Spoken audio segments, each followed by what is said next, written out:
Captain Maya Chen stood on the observation deck of the UES Prometheus, Earth's most advanced warship.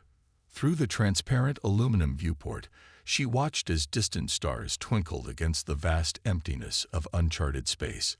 The Prometheus represented humanity's greatest technological achievement, a vessel powered by experimental quantum engines and armed with weapons that bent the very fabric of reality. Status report. Maya called, her voice calm despite the tension that had settled in her shoulders since they'd left Earth's solar system 3 weeks ago. Commander Raj Patel approached, data tablet in hand. All systems nominal, Captain. We've reached the edge of the Cygnus void as scheduled. Long-range sensors are picking up unusual energy readings approximately 2 light-years from our position. Maya nodded, her dark eyes reflecting the starlight. The Prometheus was on a classified mission, humanity's first deep space reconnaissance voyage, to investigate anomalous energy readings detected by Earth's most distant monitoring stations. These readings had puzzled Earth's greatest scientists for decades. "Take us closer, but maintain stealth protocols," she ordered. "I want to see what's causing those energy spikes." As the Prometheus slipped through space, its experimental quantum diffraction engines leaving no detectable wake, Maya studied the tactical display. The energy readings were becoming more defined, unmistakably weapons fire of incredible magnitude. "My God," whispered Lieutenant Sarah O'Keefe, the ship's science officer. "Those energy signatures, they're consistent with antimatter weapons, but the scale is impossible." Maya felt a chill run down her spine. Humanity had theorized about antimatter weapons, but had never managed to produce them at a practical level. The sheer power requirements were beyond Earth's technology. "Visual range in 30 seconds, announced the helmsman. The main view screen activated, and collective gasps echoed across the bridge. Before them stretched a battlefield of cosmic proportions. 2 vast armadas clashed among the stars, thousands of ships ranging from small fighters to massive dreadnoughts spanning kilometers in length. Beams of energy lanced between vessels, while spatial distortions rippled outward from detonations that could have swallowed Earth whole. "Scan those ships," Maya ordered. "I want to know who we're looking at." Sarah worked furiously at her station. "Captain, I'm detecting 2 distinct technological signatures. The ships with crystalline structures appear to be using technology based on quantum entanglement principles. The others, the darker, more organic-looking vessels, their technology seems to be based on manipulated dark matter. Any communications we can intercept?" Maya asked. Communications Officer Chen Liu nodded. "Yes, Captain. Our translation matrix is processing now. It's difficult. These languages are unlike anything in our databases. 2 distinct species," Raj observed, "locked in battle on a scale we can barely comprehend." "Wait," Sarah said suddenly. "Captain, I'm picking up what appears to be a distress signal. It's coming from a smaller vessel on the edge of the battlefield. It's taking heavy damage." Maya zoomed the view screen onto the indicated coordinates. A sleek, crystalline ship approximately twice the size of the Prometheus was desperately evading attacks from 3 larger vessels with dark, angular hulls. "The smaller ship is badly damaged," Sarah reported. "Life support failing. I'm detecting approximately 500 life forms aboard." Maya's jaw tightened. "Refugees. Based on the lack of weapons discharged from that vessel, it appears to be a civilian transport, yes." The decision weighed heavily on Maya. Their orders had been explicit. Observe only. Do not engage or reveal Earth's existence to any advanced civilizations. First contact protocols were clear. Humanity wasn't ready for galactic politics. But 500 lives were at stake. "Helm, intercept course. Prepare to drop stealth on my mark." Raj stepped closer. "Captain, our orders." "I know our orders, Commander," Maya cut him off. "But I also know Earth didn't send its best ship and crew into deep space to watch civilians be slaughtered." The Prometheus surged forward, still cloaked in its quantum stealth field. The bridge crew worked in tense silence as they approached the unfolding tragedy. "Weapons status?" Maya asked. "Reality distortion array at full charge. Graviton torpedoes armed and ready," responded Weapons Officer Devi Nguyen. "Drop stealth on my mark," Maya ordered. "Open a communication channel to both sides. Broadcast on all frequencies." "Channel open, Captain," Chen confirmed. Maya stood, straightening her uniform. "This is Captain Maya Chen of the United Earth ship Prometheus. We are witnessing what appears to be an attack on a civilian vessel. Cease fire immediately, or we will be forced to intervene." Silence greeted her transmission. On the view screen, the attack continued unabated. "They're either ignoring us or can't understand us," Raj observed. "Or they don't believe we're a threat," Maya said grimly. "Davi, target the lead attacking vessel. Minimal yield on the RDA. Let's show them we're serious." Target locked. Disable stealth and fire. The Prometheus shimmered into visibility as its quantum stealth field collapsed. A moment later, a pulse of distorted spacetime erupted from the ship's main array. The beam struck the lead attacking vessel, and reality itself seemed to bend around the point of impact. When the distortion cleared, a third of the alien warship had simply ceased to exist, not destroyed, but removed from reality itself. Silence fell across the bridge. "All enemy vessels have ceased firing," Sarah reported, her voice hushed. They're scanning us." "Incoming transmission," Chen announced. Two separate signals, one from the damaged ship, one from the attacking fleet. "On screen," Maya ordered. "Split view." The view screen divided, revealing two starkly different alien faces. On the left was a being of crystalline features, its skin iridescent and translucent, with multiple eyes that seemed to shimmer with inner light. On the right, a darker entity with a chitinous exoskeleton and compound eyes regarded them with what Maya could only interpret as shock. "Translation matrix engaged," Chen reported. 60% confidence. The crystalline being spoke first, its voice translated into a melodic, flowing English. "Unknown vessel, you possess technology that should not exist. Who are you?" The darker entity's voice came through as harsh and guttural. "Interference in Vredak's military operations will not be tolerated. Identify yourselves or be destroyed." Maya maintained her composure, though her heart raced. Humanity's first contact with not one but two advanced alien civilizations, and they were already making threats. "I am Captain Maya Chen of the United Earth ship Prometheus, representing the people of Earth. We observed an attack on what appears to be a civilian vessel and chose to intervene. We have no quarrel with either of your peoples, but we will not stand by while non-combatants are targeted." The crystalline being's eyes pulsed with light. "Earth, we have no knowledge of this world or species. Your technology. It should not be possible for such a young race." "Young or not," Maya replied, "we have our principles. Now, I suggest we discuss this situation like rational beings.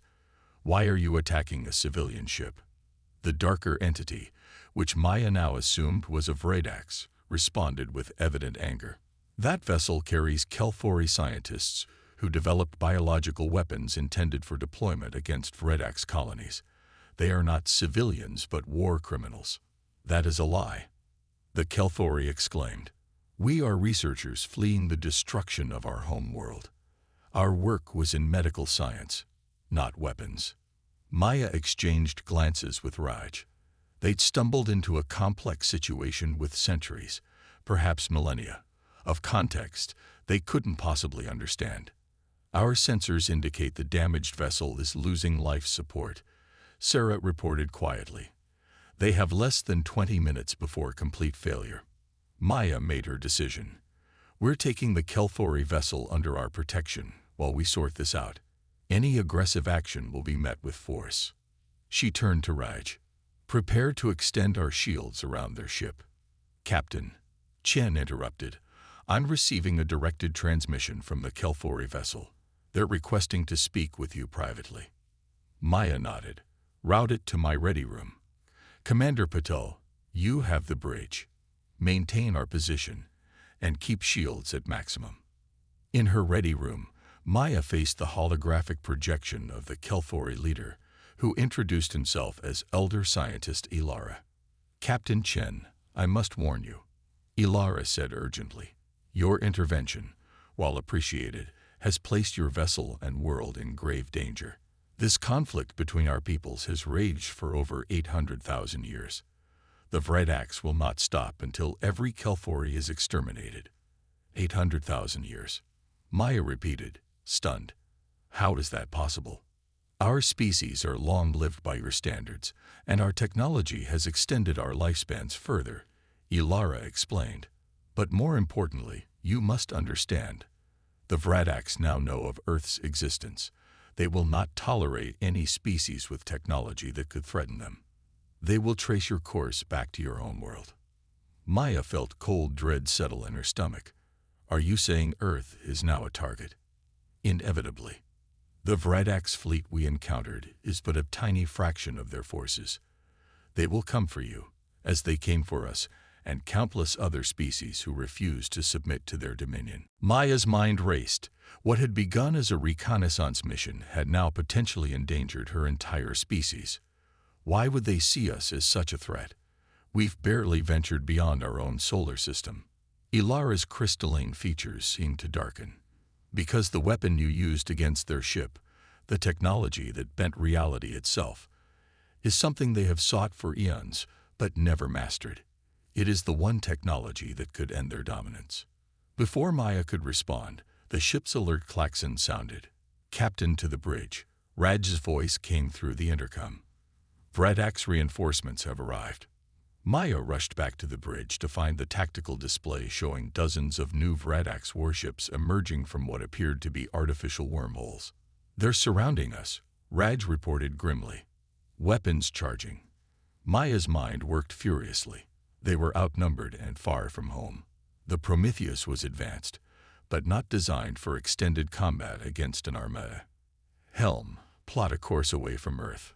I don't want to lead them home. Davi, prepare all weapons. Sarah, analyze their ships for weaknesses. She turned to Chen. Open a channel to the Vredax commander. The dark, chitinous face appeared once more on screen. This is your only warning, Maya stated firmly. We have no desire for conflict, but we will defend ourselves and the Kelthori vessel under our protection. Your technology is advanced, but ours operates on principles you clearly don't understand. Stand down. The Vredax commander's mandibles clicked in what might have been amusement. Brave words from a species we had not known existed until today. Your weapon is impressive, but it cannot stand against our numbers. Surrender the Kelthori and provide us with your reality manipulation technology, and perhaps your world will be spared. Maya cut the transmission and turned to her crew. Battle stations. We're not giving them anything. And we're certainly not leading them back to Earth. As alarm sirens wailed and the crew rushed to their combat positions, Maya stared at the encircling Vredax fleet. Somehow, they needed to survive this encounter, protect the Kelthori refugees, and find a way to ensure Earth's safety. And they had to do it all in a war that had been raging for 800,000 years. Shields at maximum, Raj reported. Reality distortion array recharge. Maya nodded grimly. Let's show them what humans can do. The Prometheus shuddered as another Vredax energy beam glanced off its quantum-reinforced shields. Captain Maya Chen gripped her command chair, watching the tactical display with intense focus. They had been engaged in battle for nearly 20 minutes, and while the Prometheus had accounted for 7 Vredax vessels, many more remained. Shields at 63%, Commander Raj reported, his voice steady despite the chaos around them. Our day capacitors recharging. 4 minutes until we can fire again. Maya nodded. The reality distortion array was their most powerful weapon, but its energy requirements were enormous. Between firing cycles, they relied on conventional graviton torpedoes and point defense systems. Evasive pattern Delta, she ordered. Maintain distance from the main Vredax battle group. The Prometheus banked sharply, its quantum engines allowing maneuverability that seemed to confound the Vredak's targeting systems. The rescued Kelthori vessel followed in their wake, protected within a bubble of the Earth ship's auxiliary shields. "Captain," Sarah called from the science station, "I've been analyzing the Vredak's fleet movements. There's something odd about their attack pattern." "Define odd, Lieutenant," Maya replied, even as she ordered another volley of graviton torpedoes. Sarah manipulated her console, bringing up a three-dimensional tactical projection. "They're not trying to destroy us. Look at their positioning. They're herding us toward this region of space." She highlighted a seemingly empty area. "And the Kelthori fleet that arrived to support us is doing the same from the other direction." Maya frowned. It was true. The battle had gradually shifted toward this unremarkable sector. "Scan that region. What are they pushing us toward?" Sarah's fingers flew over her console. Nothing on standard sensors, but her eyes widened. "Captain, I'm detecting a massive gravitational anomaly. It's hidden somehow, cloaked from normal detection." "A trap?" Raj suggested. Before Maya could respond, Chen called out from communications, "Captain, emergency transmission from Elder Ilara on the Kelthori vessel." "Put it through," Maya ordered. Ilara's crystalline face appeared, features tight with what Maya now recognized as anxiety. "Captain Chen, you must withdraw immediately.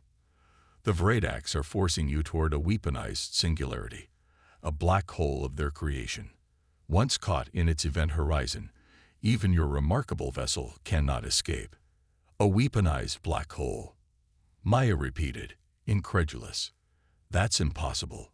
"For humans, perhaps," Ilara replied. "The Vredaks have wielded such weapons for millennia. It is one reason our war has continued so long. Neither side can gain a decisive advantage." Maya turned to Sarah. "Confirm." The science officer nodded grimly. "The readings are consistent with an artificial singularity, Captain. Extremely dense, but far more controlled than any natural black hole. Its event horizon appears to be modulated somehow." "New heading, 180 Mark 40. Maya ordered the helm. "Maximum thrust." The Prometheus pivoted sharply, its engines flaring as it attempted to break free from the invisible pull that was now becoming noticeable. The ship shuddered as it fought against forces that threatened to tear it apart.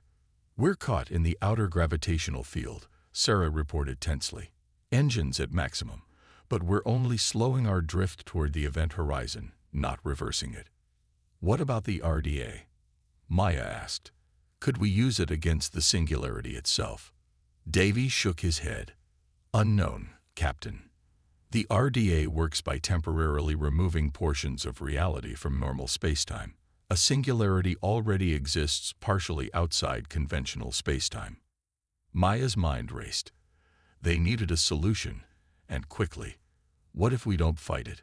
What if we use it?" "Captain," Raj looked confused. "The Prometheus was designed to manipulate reality.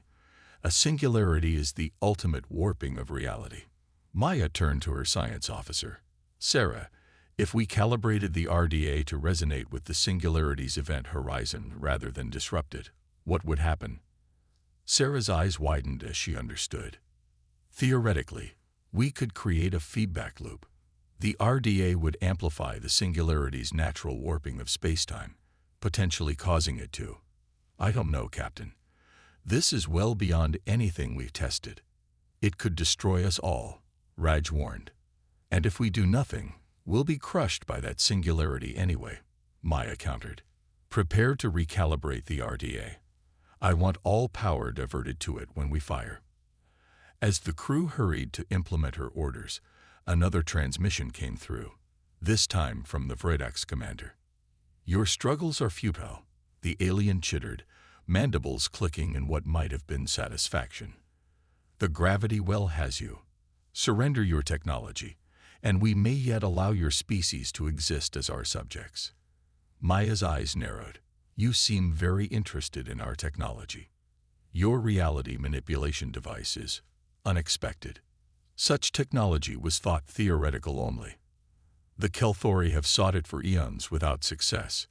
That primitives like you have achieved it is concerning. Something in the Vradax's tone caught Maya's attention. The Kelthori sought this technology too. Why? The Vradax commander seemed to hesitate. It is the only means by which our long war could end. Reality itself must be changed for either side to claim victory. The transmission cut abruptly as the Prometheus lurched, drawing closer to the invisible singularity. RDA recalibration complete, Davy reported. But Captain, there's something else. I've been monitoring communications between the Vradax and Kelthori fleets. They're encrypted, but there are patterns that don't make sense in a battle between enemies. Maya felt a cold suspicion forming. What kind of patterns? Coordination patterns. They're working together. Before Maya could process this revelation, Elder Ilara's transmission cut in again, this time appearing without authorization. Captain Chen, I must speak with you urgently, the Kelthori leader began, but Maya cut her off. Are you working with the Vradax? She demanded bluntly. Is this entire battle stage? Ilara's crystalline features seemed to dim. Your perceptiveness is remarkable for such a young species. Yes, Captain. The truth is more complex than you know. Try me, Maya said coldly. The war between our peoples ended 300,000 years ago, Ilara admitted. We have been allies since then, united in a greater purpose, which is the harvesting of technological innovations from emerging species, Ilara explained, her tone almost apologetic. Our civilizations reached technological plateaus. We discovered that younger species, facing extinction-level threats, often produce remarkable technological breakthroughs, like your reality distortion array. Maya's disgust was evident.